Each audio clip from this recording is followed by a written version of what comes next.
सरू अपनी माँ की फोटो दिखा देगी और फिर ये खेल यहीं पे खत्म हो जाएगा। मैं चाह कर भी कुछ नहीं कर सकता। आई एम सॉरी माँ।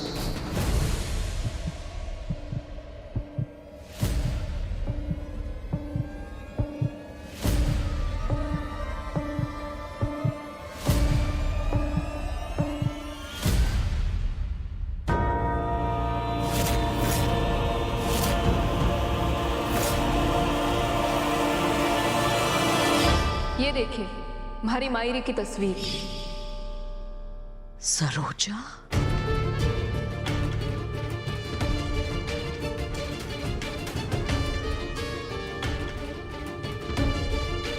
ये तो सरोजा है, इसे ये क्यों माँ बोल रही है?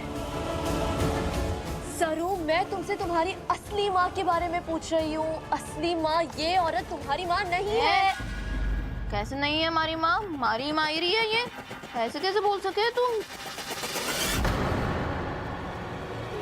बचा लिया आपने गणपति बाप्पा। नशे की हालत में भी सरू ने अपना और मेरा राज नहीं खोला। इन्हें सरोजा की ही फोटो दिखाई।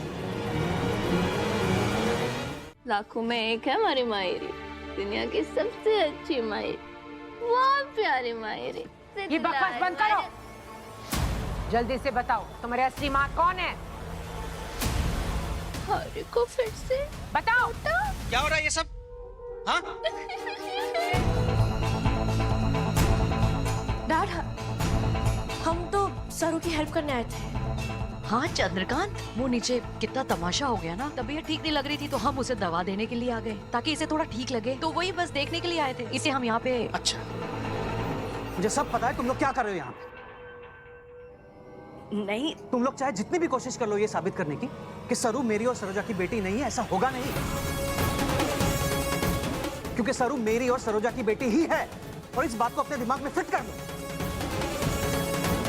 जाओ यहां से। चंद्र, जाओ।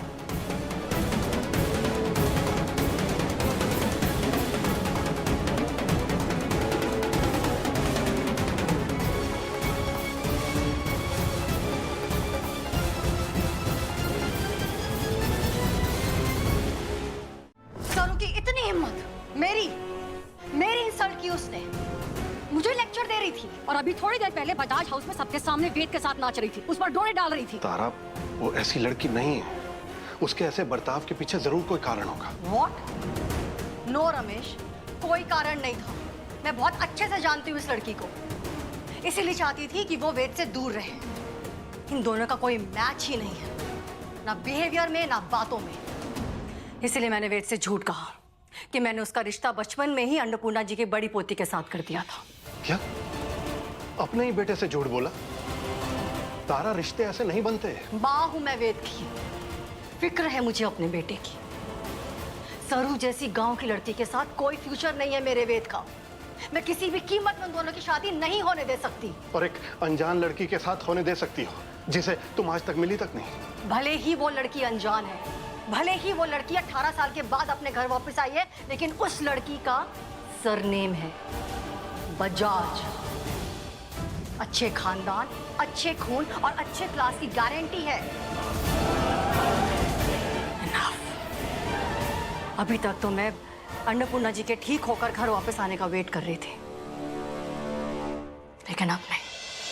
इससे पहले कि और देर हो जाए, मैं चंद्रकांत जी से मिलकर उनकी बड़ी बेटी और वेद का रिश्ता फिक्स कर दूंगी। तारा, और वेद मान जाएगा? मैं मना लूंगी, उसे मानना ही होगा।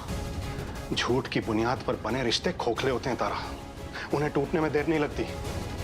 तुम बहुत गलत कर रही हो, लेकिन जब तुमने सोच लिया तो मेरी तो सुनोगी नहीं। बंद हो गई, उठे, टंकी के अंदर।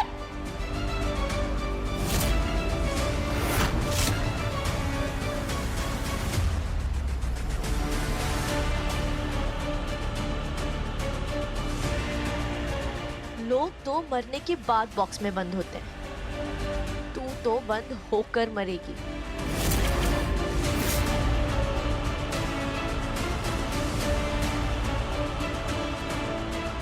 बहुत शौक है ना तुझे खतरों से खेलने का।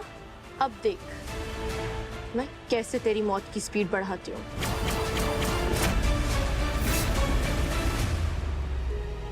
अल्लाह, सिर्फ चेंज करके ही तो आना था सरू को, इतना वक्त कहाँ लग गया? सब लोग इंतजार कर रहे हैं। पता नहीं इकट्ठे रह गई। अरे क्या हुआ, तुम दोनों इतने टेंशन में क्यों? सरू ठीक तो है ना? दवाई ली उसने? हाँ चंद्रकांत साहब, सरू को होश तो आ गया था, बस उसे चेंज करके नीचे आना था। आई डोंट नो अभी तक क्यों नहीं आई। एक काम करोगे, तुम दोनों जाके देखोगे कि सरू ठीक है कि नहीं, कहीं वो कोई मुश्किल में तो नहीं पड़ गई। क्या है कि सारे मेहमान वेट कर रहे हैं और सरू के बगैर विसर्जन और पूजा होना बहुत मुश्किल है। मैं समझता हूँ, आप निश्चिंत रहिए, मैं खुला जाकर देखता हूँ। प्लीज।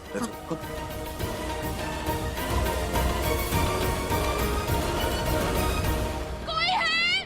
किसी को हमारी आवाज सुनाई दे रही है क्या? बुल्ला, वेद साहब, बाबा साहब।